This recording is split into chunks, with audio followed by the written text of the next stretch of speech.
트럼프 대통령 취임 100일에 대한 평가. 지난 4월 30일은 미국 트럼프 대통령 취임 100일이 되는 날이었고, 이에 대해 미국은 물론 한국에서도 다양한 평가들이 쏟아져 나왔다.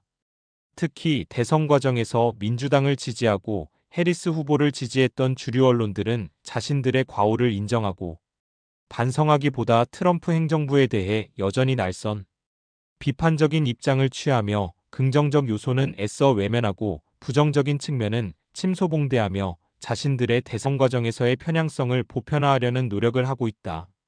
이에 따라 좌편향된 한국 언론들도 동일하게 미국발 뉴스를 번역하여 마치 트럼프가 지지율 하락에 직면하여 조만간 탄핵이라도 당할 것처럼 현실을 왜곡하고 있다.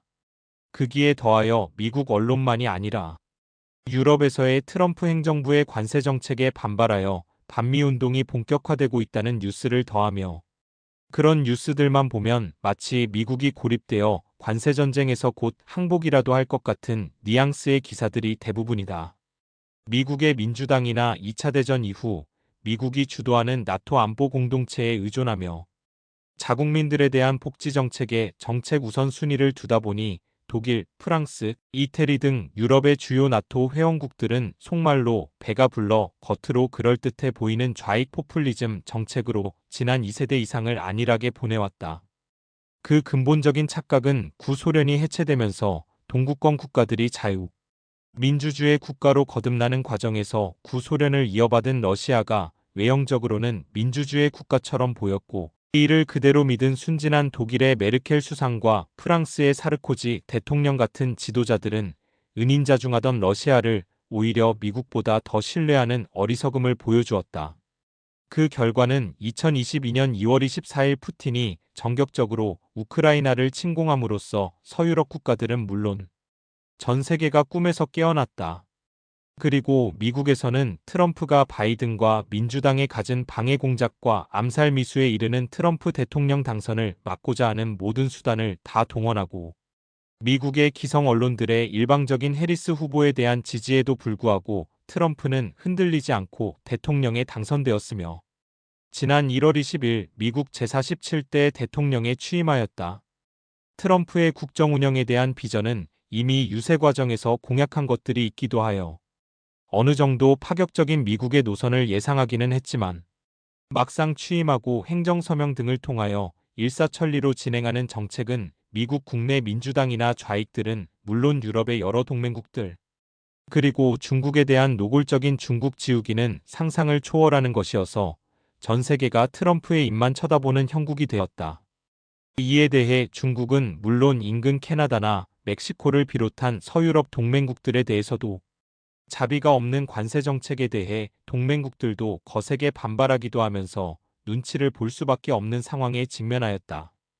그래서 이제 취임 100일에 즈음하여 트럼프 정책에 대한 극과 극을 달리하는 비판과 분석이 나오고 있는데 중간 점검 차원에서 그 주장들을 한번 짚어본다. 트럼프 취임 100일에 부정적인 한국 주류 언론들 YTN이 만든 뉴스들을 보면 트럼프 취임 100일을 맞는 트럼프 대통령 지지율이 갤럽 여론조사에서 2차 대전 이후 역대 두 번째로 낮으며 기대 인플레는 최고이며 미시간대 조사 결과 기대 인플레는 향후 1년 이내 6.5%로 44년 만에 최고라고 하는 등 자극적인 내용을 언급하고 있다. 마치 이런 뉴스들을 끌어모아 놓은 것을 보면 트럼프는 겨우 취임 3개월이 지난 시점에 곧바로 미국 시민들의 격렬한 저항에 부딪히는 모습인 듯하다. 심지어 한국의 대표적인 경제신문인 한국경제도 정치 전문 매체 더일의 기사 도널드 트럼프 대통령 취임 100일 동안 부정적 여론을 키운 행정부의 5가지 최대 실수를 꼽았다라고 소개하고 있다. 소개하는 더일 기사를 좀 더 살펴보면 다음과 같다. 더일은 29일 현지 시간 트럼프 대통령 취임 100일을 맞아 트럼프 행정부를 평가하는 기사에서 관세 정책과 일론 머스크, 테슬라 최고 경영자 CEO 기용, 이민자 추방 정책, 문화전쟁, 우크라이나 비판 등 5가지를 주요 실책으로 지목했다. 가장 심각한 정치적 실수는 지난 2일 세계 수십 개 국가에 높은 관세를 부과한다고 발표한 것이다. 예상보다 높은 관세율에 금융시장의 각종 자산 가치가 폭락했고 일부 상대국은 보복 관세 계획을 발표했다. 소매업체들은 수입품 가격 인상이나 공급 부족을 경고했고, 경제학자들은 관세가 인플레이션 압력을 높일 것이라고 관측했다.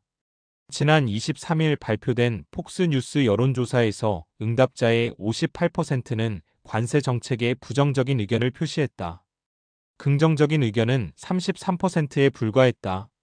더일은 또 트럼프 대통령이 세계 최고 부자인 머스크에게 정치, 권력을 부여한 것은 매우 문제가 있는 결정이었다고 비평했다.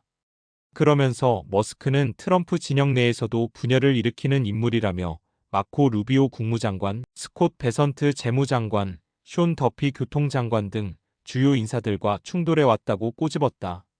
라고 더일 기사를 상세하게 소개하고 있다. 트럼프와 일론 머스크가 정부효율위원회 DOG를 통해 바이든 정부 시절 행정부, 딥스테이트들의 국정농단을 파헤친 바에 의하면 바이든 정부는 대외원조 기관인 USAID를 통하여 더일에게 막대한 예산을 지원하면서 여론 조작을 해왔다는 것이 밝혀졌다. 그런 상황이다 보니 트럼프 정부가 대대적인 정부 내 낭비적인 예산 구조를 혁신하는 과정에서 더일은 기업 경영에 막대한 차질을 빚고 있어 트럼프 정부나 일론 머스크에 대해 날선 비판을 하는 것이라는 것을 감안하고 보아야 한다는 것을 한국의 유수한 경제신문도 모르고 엉뚱한 뉴스를 남발하고 있다는 점이다. 당연히 미국에서도 트럼프 정부나 공화당에 대해 호의적인 뉴스도 많으므로 뉴시스는 트럼프 취임 100일에 대한 기사를 트럼프가 주장하는 것을 언급하며 중립적인 모습을 보여주고 있다. 당연하게 관세 정책으로 인한 부작용도 있지만 분명 미국에 유리한 측면도 있기 때문에 관세 정책에 대한 성공 여부는 더 두고 지켜보아야 한다는 것이 올바른 선택일 것이라고 본다. 또 하나 조선일보의 기사를 보면 트럼프 취임 100일에 대해 중국 빼고는 유예 또 유예라고 하며 결국 트럼프 관제 정책의 타겟이 중국임을 설명하고 있다. 미국의 민주당이나 좌편향된 언론들은 그들 나름의 생존 전략적 측면에서 이해를 하고자 하지만 한국의 좌편향 언론들의 형태는 도저히 이해할 수가 없다. 왜냐하면 트럼프의 관세 전쟁 타겟이 중국이고 지금 미국과 서유럽 등을 비롯한 전 세계 시장에서 이제 한국의 기술력을 거의 다 따라잡은 중공이 한국과 경쟁을 벌이면서 한국의 미래 먹거리를 위협하는 단계에서 한국으로서는 달리 대응책이 없던 차였다.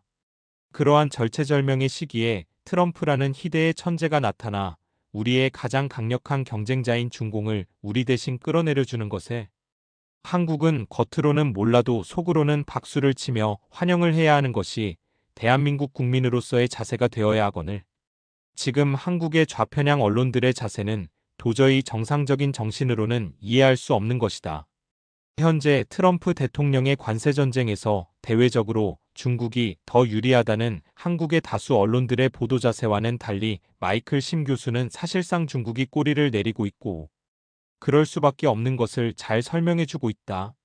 민주주의에서는 어쩔 수 없이 다수결의 원칙에 따라 선택을 하지만 진실의 영역에서는 어리석은 다수가 절대적 다수로 아무리 우겨도 한 사람의 진실한 주장을 이길 수 없는 것이다. 한국 민주주의는 아직 그 역사가 일천하여 이런 점에서는 아직 많은 부분에 있어 아쉬움을 주고 있는데 트럼프 대통령의 관세 전쟁이 어떤 귀결로 이어질지에 대해 좀 더 인내심을 가지고 냉정하게 지켜보는 지혜가 필요하다고 생각한다.